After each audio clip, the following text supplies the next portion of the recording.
আসসালামু আলাইকুম। সংবাদে আপনাদের সবাইকে স্বাগত জানাচ্ছি। আমি ফিরোজ তোহা। শুরুতেই আরবে কেবলস সংবাদ শিরোনাম। বাংলাদেশের সর্বশেষ গুরুত্বপূর্ণ আপডেট সংবাদ আপনাকে স্বাগত। শুরুতেই সংবাদ শিরোনাম, পরে বিস্তারিত। শুরুতেই জানিয়ে দিব আলোচনার কেন্দ্রে সরকারের মেয়াদ। ডক্টর মোহাম্মদ ইউনূসের নেতৃত্বাধীন অন্তর্বর্তীকালীন সরকারের 1 মাস পূর্ণ হয়েছে আজ। 53 বছরের বাংলাদেশের ইতিহাসে ভিন্ন এক প্রেক্ষাপট তৈরি হয় গত মাসে 8 আগস্ট। রাষ্ট্র সংস্কারের অনিবার্য প্রয়োজনে যাত্রা শুরু করে ইউনূস সরকার। এখন বিএনপি সহ অন্যান্য বিরোধী দলের আলোচনার কেন্দ্রে রয়েছে এই সরকারের মেয়াদ নিয়ে। তারা চাচ্ছে নতুন করে নির্বাচন। এরপর জানিয়ে দিব বৈষম্যবিরোধী ছাত্র আন্দোলনের নতুন কর্মসূচি ঘোষণা। গত রাতে সামাজিক যোগাযোগ মাধ্যম ফেসবুক এক স্ট্যাটাসে এসব তথ্য জানান। এতে হাসনাত আবদুল্লাহ লিখেছেন, প্রিয় চট্টগ্রামবাসী, আজ রোববার 8 আগস্ট থেকে শুরু হচ্ছে বৈষম্যবিরোধী ছাত্র আন্দোলনের বিভাগীয় এবং জেলা পর্যায়ের সফর।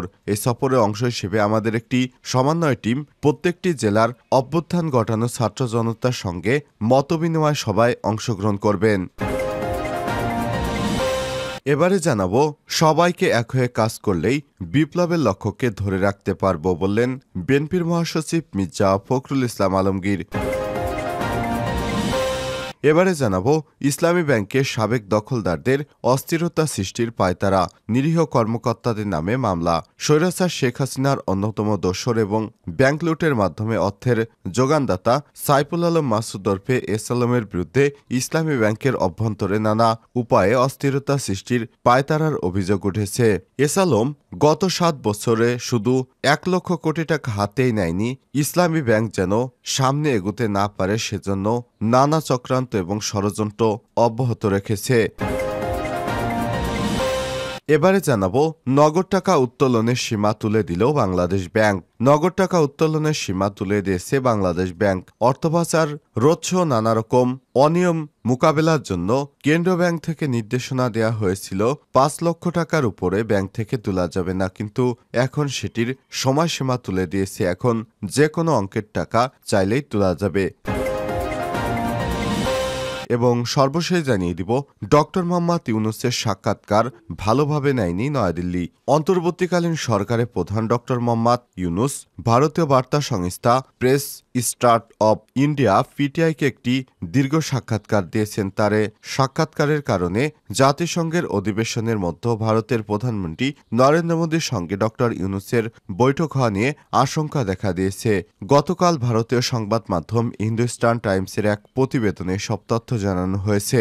তবে ভারত ডক্টর মোহাম্মদ ইউনূসের সঙ্গে সাক্ষাতের বিষয়টি ভালোভাবে নেয়নি। প্রিয় দর্শক, এতক্ষণ শুনছিলেন সংবাদ শিরোনাম, এবারে বিস্তারিত। তবে তার আগে বন্ধুরা, অনুরোধ থাকবে এই সংবাদটিতে একটি লাইক দিন। এই চ্যানেলে আপনি নতুন হয়ে থাকলে আমাদের সংবাদটি দেখতে দেখতে চ্যানেলটি সাবস্ক্রাইব করে রাখুন। কমেন্ট করে আপনার মূল্যবান মতামত জানিয়ে দিন আপনি বিশ্বের কোন দেশ থেকে বা বাংলাদেশের কোন স্থান থেকে আমাদের সংবাদটি দেখছেন এবং শুনছেন। এবারে বিস্তারিত। আলোচনার কেন্দ্রে সরকারের মেয়াদ। ডক্টর মোহাম্মদ ইউনূসের নেতৃত্বাধীন অন্তর্বর্তীকালীন সরকার 1 মাস পূর্ণ করেছে আজ। 53 বছরের বাংলাদেশের ইতিহাসে ভিন্ন এক প্রেক্ষাপটে তৈরি হয় গত মাসে 8 আগস্ট। রাষ্ট্র সংস্কারের অনিবার্য প্রয়োজনে যাত্রা শুরু করে ডক্টর মোহাম্মদ ইউনূস। ছাত্র জনতার রক্তাক্ত গণ অভ্যুত্থানে 5 আগস্ট পদত্যাগ করে ভারতে পালিয়ে যেতে বাধ্য হন তৎকালীন প্রধানমন্ত্রী শেখ হাসিনা।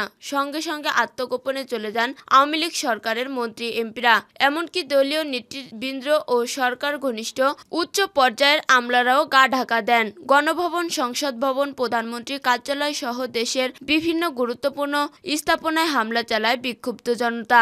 কর্তৃত্বপরায়ণ হাসিনা সরকারের নৃশংস দমন নিপীড়ন প্রাণ হারায় শিশু, কিশোর, শিক্ষার্থী, নারীসহ হাজারো মুক্তিকামী মানুষ। রক্তক্ষয়ী মুক্তিযুদ্ধের মাধ্যমে অর্জিত বাংলাদেশে জনতার এই বিজয়কে দ্বিতীয় স্বাধীনতা হিসেবে উল্লেখ করেন আন্দোলনকারীরা। স্বৈরাচার, দুর্নীতি, বৈদেশিক ঋণ, অর্থপাচার, দ্রব্যমূল্যের অর্ধগতি, বেকারত্ব, রিজার্ভ সংকট সহ হাজারো সমস্যা থেকে উত্তরণে ডক্টর ইউনূসকে সরকার গঠনে আহ্বান জানান ছাত্র জনতা। 8 আগস্ট অন্তর্বর্তীকালীন সরকারের প্রধান উপদেষ্টা হিসেবে শপথ নেন বিশ্বনন্দিত নোবেলজয়ী অধ্যাপক ইউনূস। পর্যায়ক্রমে আরও 20 জন উপদেষ্টা যোগ দেন তার সঙ্গে। এরই মধ্যে রয়েছেন বৈষম্য বিরোধী ছাত্র আন্দোলনের 2 শিক্ষার্থী।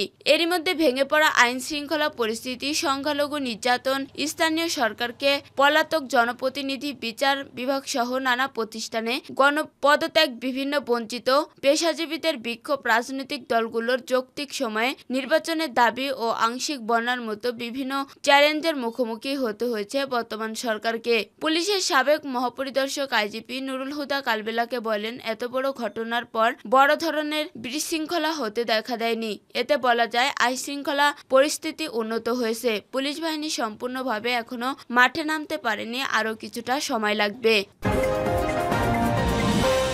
বৈষম্য বিরোধী ছাত্র আন্দোলনের নতুন কর্মসূচি ঘোষণা করেছে বৈষম্য বিরোধী ছাত্র আন্দোলন। এ কর্মসূচির বিষয়টি জানিয়েছেন অন্যতম সমন্বয়ক হাসনাত আব্দুল্লাহ। শনিবার 7 সেপ্টেম্বর রাতে সামাজিক যোগাযোগ মাধ্যম ফেসবুকে এক স্ট্যাটাসে তিনি এ তথ্য জানান। হাসনাত আব্দুল্লাহ লিখেছেন, প্রিয় চট্টগ্রামবাসী, আজ 8 আগস্ট থেকে শুরু হচ্ছে বৈষম্য বিরোধী ছাত্র আন্দোলনের বিভাগীয় ও জেলা পর্যায়ের সফর। এ সফরের অংশ হিসেবে আমাদের একটি সমন্বয়ক টিম প্রত্যেকটি জেলার অভ্যুত্থানের ঘটানো ছাত্র জনতার সঙ্গে মতবিনিময় সভায় অংশগ্রহণ করবেন। স্ট্যাটাসে তিনি জানান, সফরের প্রথম জেলা হিসেবে আগামীকাল চট্টগ্রামে 2টি মতবিনিময় সভা অনুষ্ঠিত হবে। ছাত্র জনতার সঙ্গে মতবিনিময় নিয়ে প্রথম সভাটি চট্টগ্রাম বিশ্ববিদ্যালয়ে বেলা 11টায় অনুষ্ঠিত হবে। একই দিনে ছাত্র জনতার সঙ্গে মতবিনিময় নিয়ে দ্বিতীয় সভাটি চট্টগ্রামের ঐতিহাসিক লালদিঘির ময়দানে বিকাল 3টায় অনুষ্ঠিত হবে। তিনি আরও লিখেছেন, রক্তের বন্ধনে আবদ্ধ ছাত্র জনতার সঙ্গে আগামীকাল দেখা হবে ইনশাল্লাহ।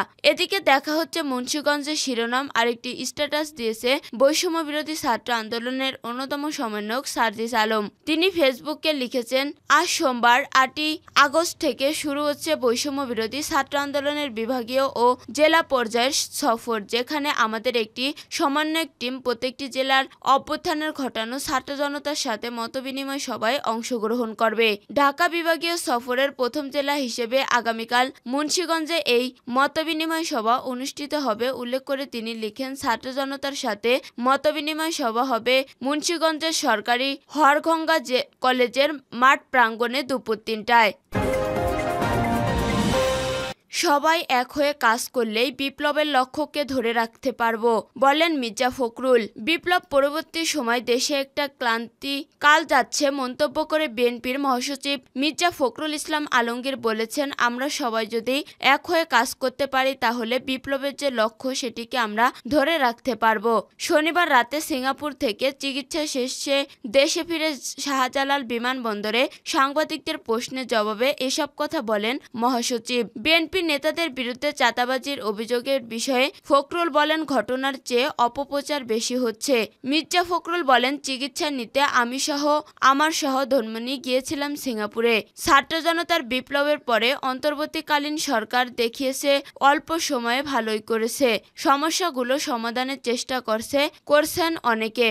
অর্থনীতিকে টিকিয়ে রাখতে বিশেষ করে গার্মেন্টস শিল্প বিষয়ে ভালোভাবে সকল দল ও ব্যক্তিকে সহায়তা করতে হবে জানিয়ে তিনি বলেন, এক্ষেত্রে আইন শৃঙ্খলা বাহিনী ও সংগঠনকে কাজ করতে হবে। তিনি বলেন, তত্ত্বাবধায়ক সরকার স্থায়ী রূপ ও দ্বিকক্ষ বিশিষ্ট সংসদ ব্যবস্থা প্রণয়ন করতে চায় বিএনপি। কাজেই নির্বাচন কমিশন সহ অন্যান্য প্রতিষ্ঠানের সংস্কারের পক্ষে বিএনপি। উল্লেখ্য, 1 সেপ্টেম্বর রাতে চিকিৎসার উদ্দেশ্যে সিঙ্গাপুরে যান বিএনপির মহাসচিব। চিকিৎসা শেষে আজ রাতে ঢাকায় ফেরেন তিনি। ইসলামী ব্যাংকের সাবেক দখলদারদের অস্থিরতা সৃষ্টির পায়তারা। স্বৈরাচারী শেখ হাসিনার অন্যতম দোসর ও ব্যাংক লুটের মাধ্যমে অর্থের যোগানদাতা সাইফুল আলম মাসুদ ওরফে এস আলমের বিরুদ্ধে ইসলামী ব্যাংকের অভ্যন্তরে নানা উপায়ে অস্থিরতা সৃষ্টির পায়তারার অভিযোগ উঠেছে। এস আলম গত 7 বছরে শুধু 1 লাখ কোটি টাকা হাতে নিয়েই ক্ষান্ত হয়নি। ইসলামী ব্যাংক যেন সামনে এগোতে না পারে সেজন্য নানা চক্রান্ত ও ষড়যন্ত্র অব্যাহত রেখেছে। ব্যাংকটি থেকে টাকা বের করে নেয়ার তার অন্যতম সহযোগী পিএস আকিজউদ্দিন, মিফতাউদ্দিন ও জেকিউম হাবিবুল্লাহদের পিছনে যারা হাঁটতেন বা তোষামতি করতেন এমন কর্মকর্তা এখন নানাভাবে তদবির করে গুরুত্বপূর্ণ চেয়ারে বসছেন বলে অভিযোগ উঠেছে। বিপরীতে দীর্ঘদিন যারা এস আলমের টাকা বের করার বিরুদ্ধে অবস্থান নিতেন তাদেরকে নানাভাবে হয়রানির শিকার হতে হচ্ছে। শুধু তাই নয়, এস আলম সন্ত্রাসী গ্রুপকে লেলিয়ে দিয়ে ইসলামী ব্যাংকের 5 জন কর্মকর্তাকে গুলি করে আহত করার ছবি সব ধরনের মিডিয়ায় প্রকাশিত হলেও ওই ঘটনায় এখন নিরীহ কিছু কর্মকর্তাকে জড়িয়ে মামলা দেওয়া হয়েছে।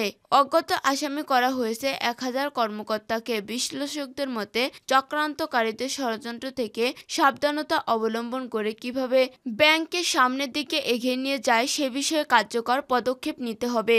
অন্যথায় আস্থার সংকট কাটিয়ে ওঠার কর্মসূচি হোঁচট খাবে বলে সংশ্লিষ্টরা আশঙ্কা করছে। Bangladesh bank governor doctor Ahsan H Mansur নানা সময় বলে আসছেন, ইসলামী ব্যাংকগুলো থেকে যে পরিমাণ অর্থ লুট করে পাচার করা হয়েছে পৃথিবীর আর কোথাও এমন ঘটেনি। তিনি বলেছেন, যারাই অর্থ লুট করেছে তাদের কাউকে ছাড় দেওয়া হবে না। আর এর জন্য তিনি ইসলামী ব্যাংকগুলোকে এসালম মুক্ত করার উদ্যোগ নিয়েছেন। ইতিমধ্যে এসালম দখলে থাকা সবগুলো ব্যাংকের পর্ষদ ভেঙে দিয়ে নতুন পর্ষদ গঠন করে দিয়েছে। স্বল্প সময়ের জন্য নতুন পর্ষদ গঠন করা হয়েছে। তিনি সবাইকে ধৈর্য ধরার অনুরোধ করছেন। কেন্দ্রীয় ব্যাংক থেকে সব ধরনের সহযোগিতারও আশ্বাস দেওয়া হয়েছে।